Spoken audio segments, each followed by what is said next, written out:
Alors, bienvenue pour cette 10e édition d'Equinox. Ça compte quand même 10 fois. Donc, je ne vais pas raconter l'histoire entièrement comme à chaque fois, mais en tout cas, l'Equinox, c'est 12 heures de jour, 12 heures de nuit. C'est l'équilibre parfait. Et pour nous, c'est une invitation 2 fois par an à un artiste à pénétrer nos mondes, à s'en inspirer et à nous poser les questions qu'on doit se poser dans le monde d'aujourd'hui.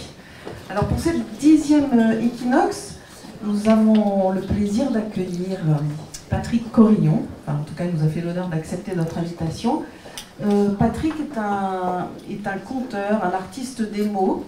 Ses œuvres prennent la forme d'objets ou de livres ou de pièces, puisque tu étais programmé au dernier festival d'Avignon. Et exceptionnellement, il n'a pas souhaité être interviewé ce soir, mais nous raconter son rapport aux objets. Donc je lui laisse la parole. Je vous remercie. On se retrouve tout à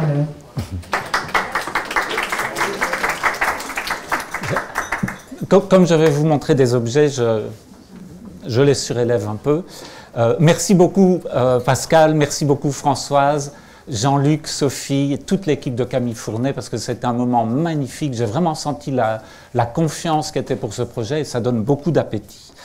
Alors, je vais vous faire une présentation autour des objets d'ici, de la boutique, et puis peut-être aussi un petit peu vous parler de mon rapport particulier, de ma vie avec les objets.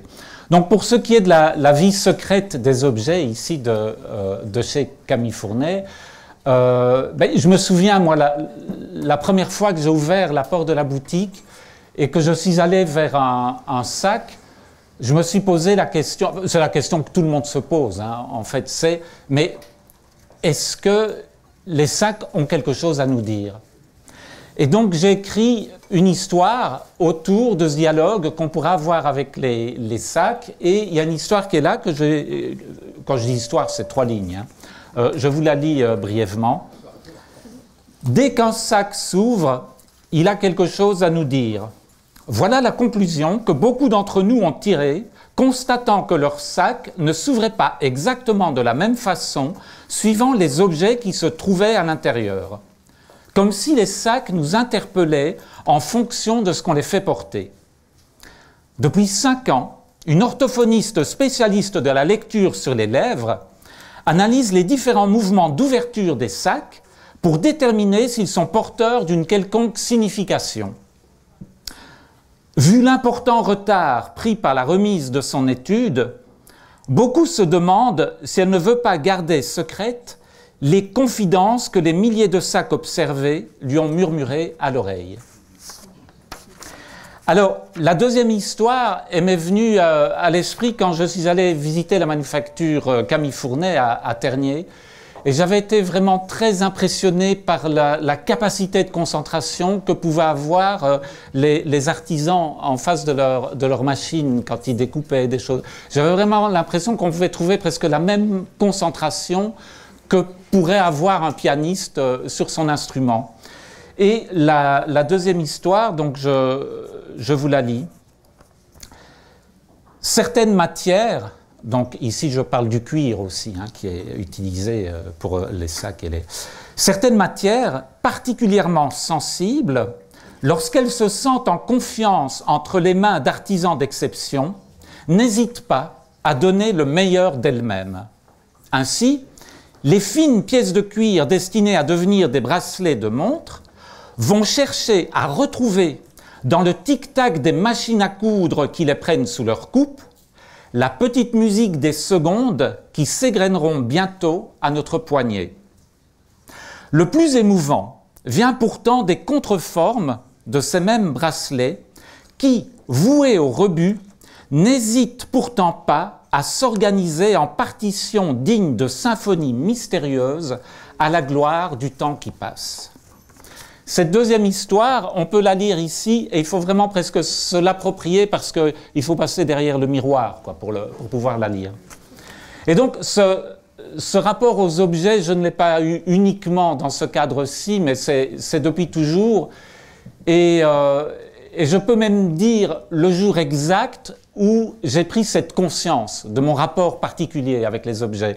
C'était passé, j'avais une vingtaine d'années, et je parlais avec ma mère, et je lui expliquais que quand j'étais adolescent, et que quand je revenais de soirée, j'évitais toujours de mettre le pied sur la deuxième marche de la deuxième volée d'escalier.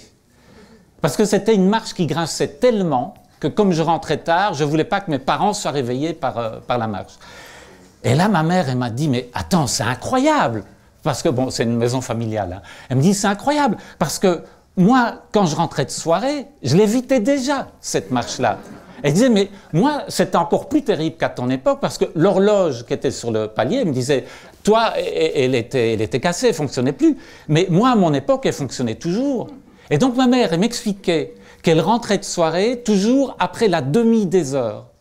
Comme ça, enfin, juste avant la demi des heures. Comme ça, si jamais ses parents avaient été réveillés par le grincement d'une marche, ils entendaient juste le tic de la demi, et ma mère, et puis ils avaient une demi-heure pour se rendormir, et ma mère pouvait toujours leur dire qu'elle était rentrée à minuit et demi plutôt que 3h30 du matin. Voilà. Donc voilà un petit peu le rapport aux objets. Alors, je vais vous parler de 4 objets qui ont été des installations, qui ont eu, voilà, et qui pour moi sont un peu emblématiques de ma vie d'artiste, qui est un petit peu dédiée au fait d'aller rechercher des histoires dans les objets. Le premier objet, c'est un verre d'eau. Et c'est un verre d'eau. Je crois que je vais la mettre là. Voilà. Et c'est un verre d'eau qui était donné, c'était pour Nuit Blanche. C'était Eau de Paris qui avait produit le texte. Et chaque personne qui passait sur la place de l'hôtel de ville recevait ce verre d'eau avec de l'eau dedans. Et en fait, il y a une histoire qui est écrite sur ce verre d'eau. Et cette histoire, c'est la légende de l'homme d'eau. C'est une histoire que j'ai imaginée, une histoire parisienne, une légende parisienne. Selon la légende, chacun d'entre nous est lié à son homme d'eau. Notre mère, croyant simplement perdre ses os en nous mettant au monde, a en réalité donné naissance, sans le savoir, à un petit homme d'eau. Mais le pauvre, devant le peu d'intérêt qui est donné à son existence, généralement il va se laisser couler dans le premier caniveau qui vient. Et puis les petits hommes d'eau qui parviennent à rejoindre la Seine, eh bien là ils vont se blottir au creux d'un rocher ou d'une grosse pierre. Et là, ils vont avoir les yeux tournés vers l'horizon dans l'espoir que leurs frères, leurs sœurs, c'est-à-dire nous-mêmes, nous venions un jour les reconnaître. Et ce qu'on prend pour des petits tourbillons qui frémissent à la surface de l'eau, c'est en réalité le regard des petits hommes d'eau en perpétuelle attente de notre venue. Alors, cette histoire, pour la lire, elle est écrite d'une façon verticale. Donc pour la lire, soit les personnes qui voulaient absolument la lire, ils jetaient l'eau, soit ils la buvaient.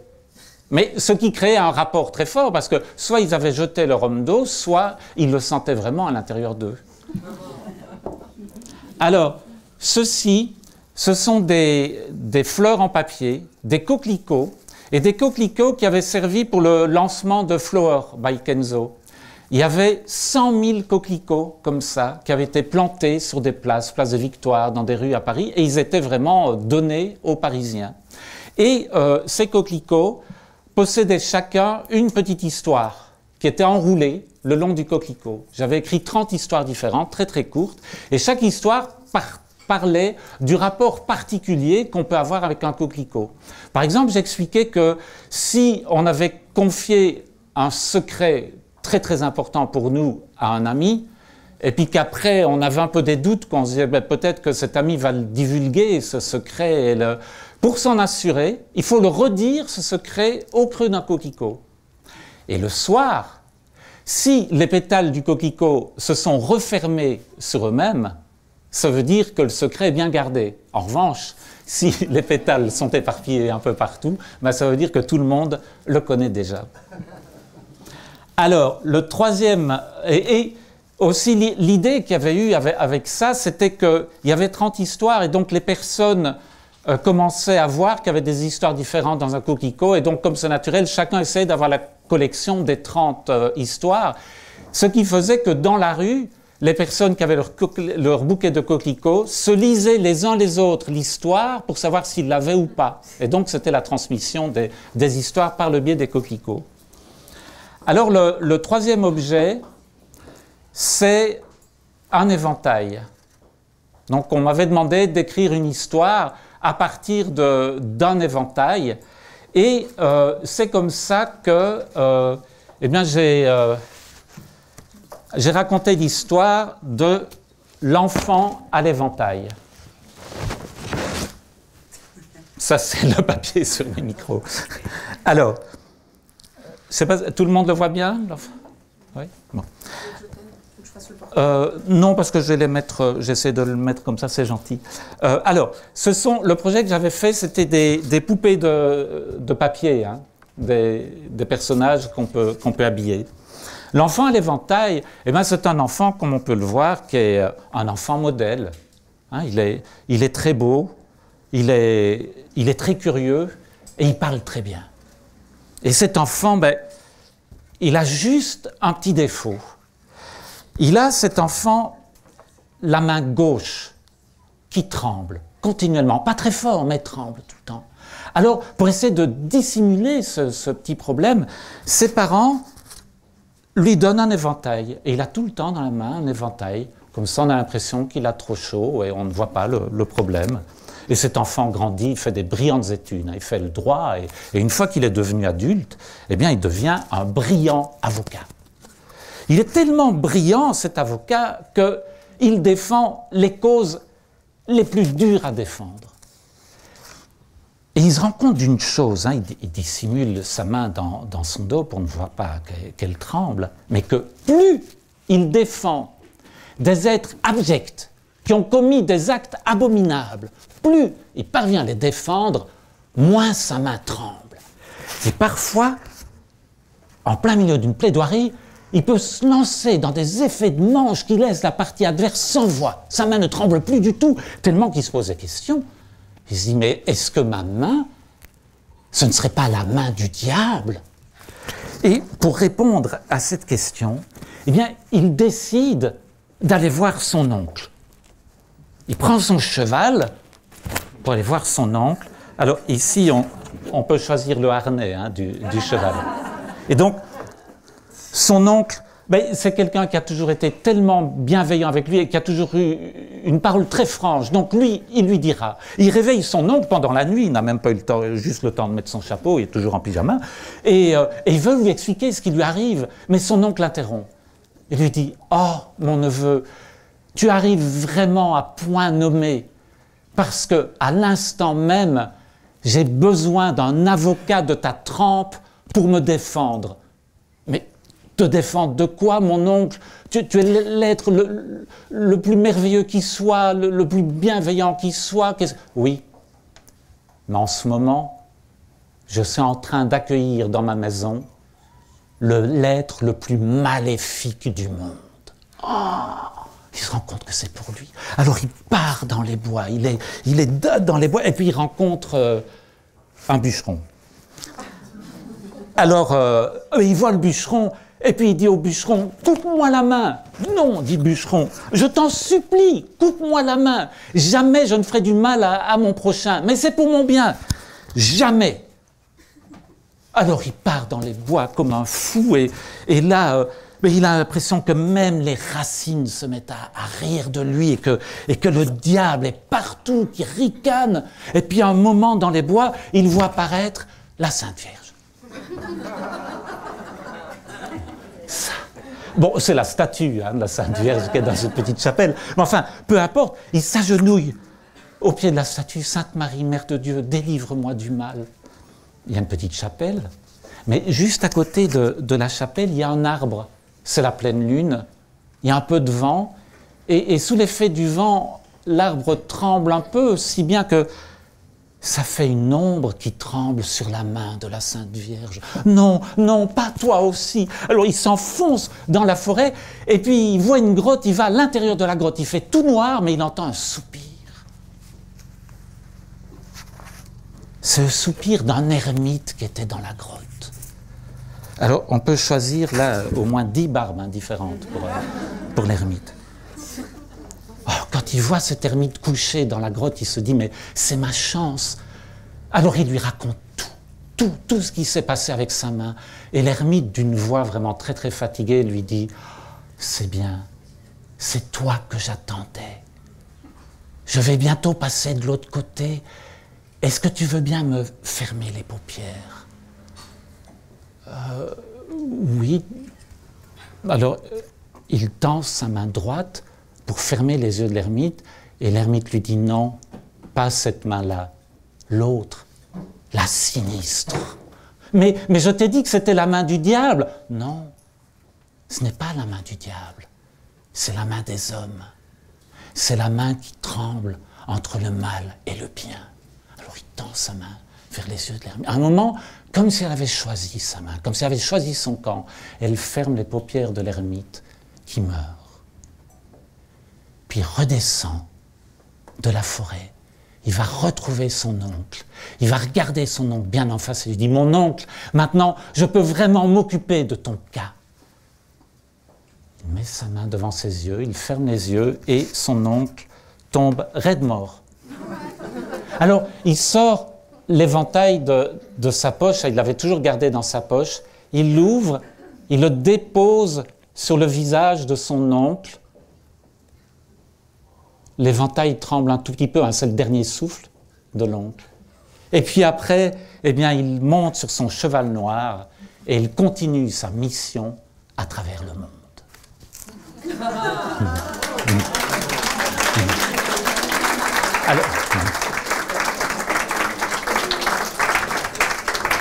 Alors je termine par une dernière histoire qui est donc le quatrième objet, qui est une bouteille. C'est une bouteille en grès dans laquelle on mettait de l'eau de vie.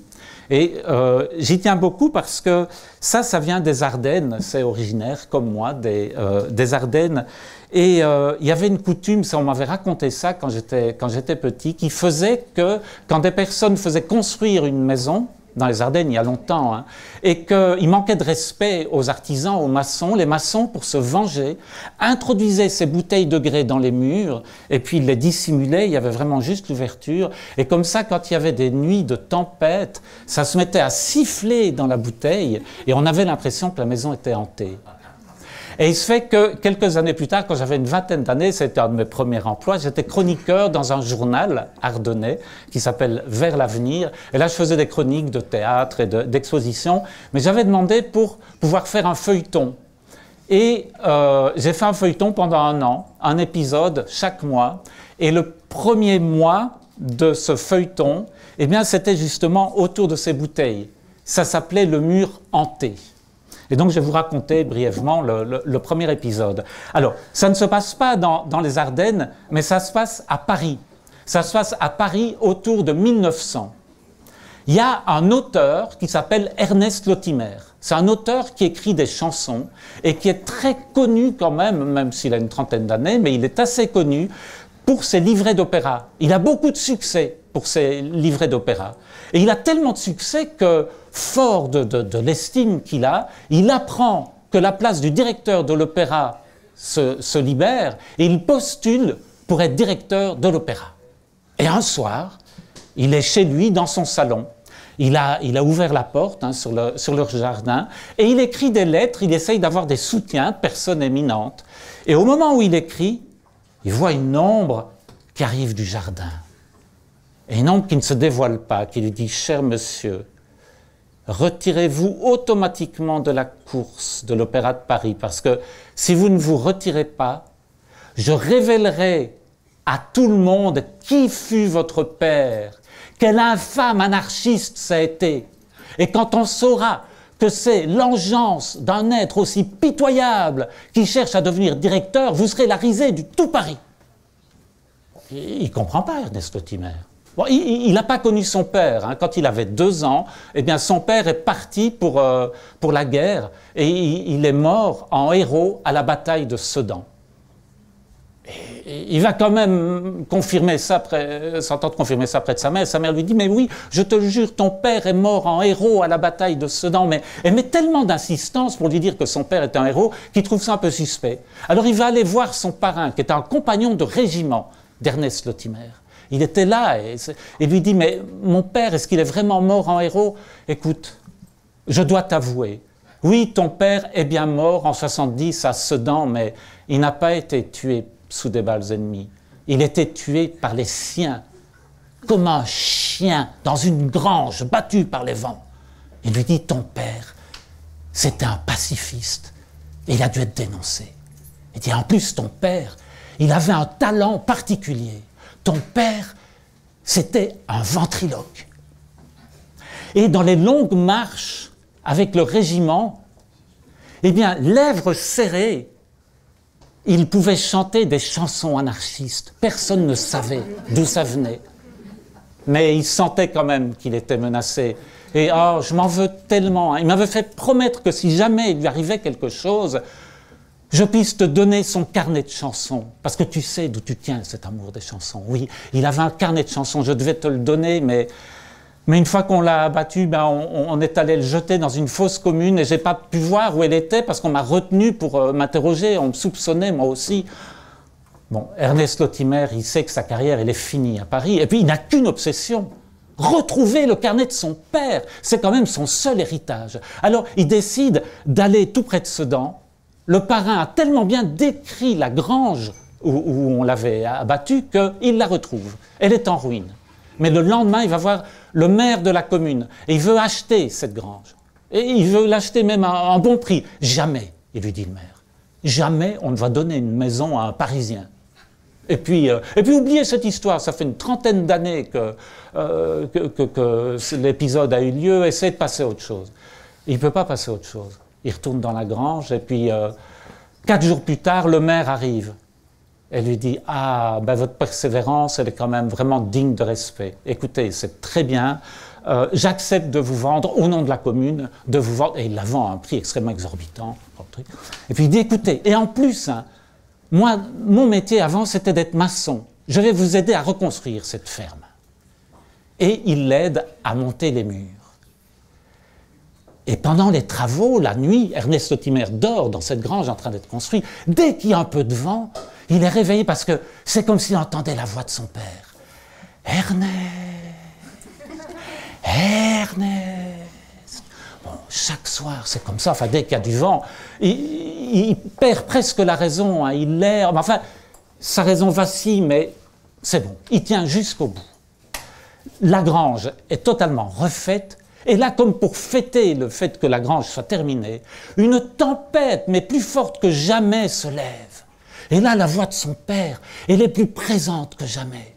« Ernest, dans ma veste, dans ma veste !» Il y a un éclair qui arrive. Et il éclaire le mur qui est juste en face de lui. Ernest Lottimer voit la veste de son père éclairée. Il s'approche de la veste de son père. Il y a une tache de sang juste à la place de la poche du cœur. Il s'approche, il voit un carnet qui est troué. Il sort le carnet, au moment où il l'ouvre, pan, il y a une balle qui lui transperce, il tombe, mort. C'est la fin du premier épisode. Bon, alors après, bon, on saura que le maire, en fait c'est le maire qui a dénoncé hein, le père 30 ans plus tôt et il croit que Ernest Lottimer vient... Enfin bon, voilà. Donc ça c'était le feuilleton. Merci. Merci beaucoup.